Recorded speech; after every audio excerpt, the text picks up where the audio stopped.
10 తరాలకి నోవహు జలప్రళయం ముందటి 10 తరాలకి అసలు కంపారిజనే లేదండి. ప్రస్తుతం 25 సంవత్సరాలకి ఒక వ్యక్తి పిల్లల్ని కంటున్నారు అని అనుకుందామండి యావరేజ్గా. ఆ పుట్టిన వ్యక్తి మళ్ళీ 25 సంవత్సరాలకి మళ్ళీ ఒక సంతానాన్ని కంటారు.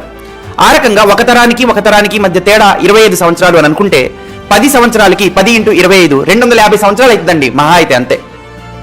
కానీ నోవహు కాలానికి అంటే ఆదాము నుండి నోవహు వరకు మనం ఆలోచిస్తే ఆనాటి మనుషులు దాదాపు యావరేజ్గా 900 సంవత్సరాలు బ్రతికారండి. యావరేజ్గా చూసుకుంటే వాళ్ళు 100 సంవత్సరాలకో లేదా 90 సంవత్సరాలకో యావరేజ్ చెప్తున్నాను. యావరేజ్ మనకు ఉంటుంది. ఆదికాండం 5వ అధ్యాయంలో మీరు కావాలంటే చూడొచ్చు. కొంతమంది 180 సంవత్సరాలకు కన్నారు, కొంతమంది 130 సంవత్సరాలకు కన్నారు, కొంతమంది 60 సంవత్సరాలకు కన్నారు.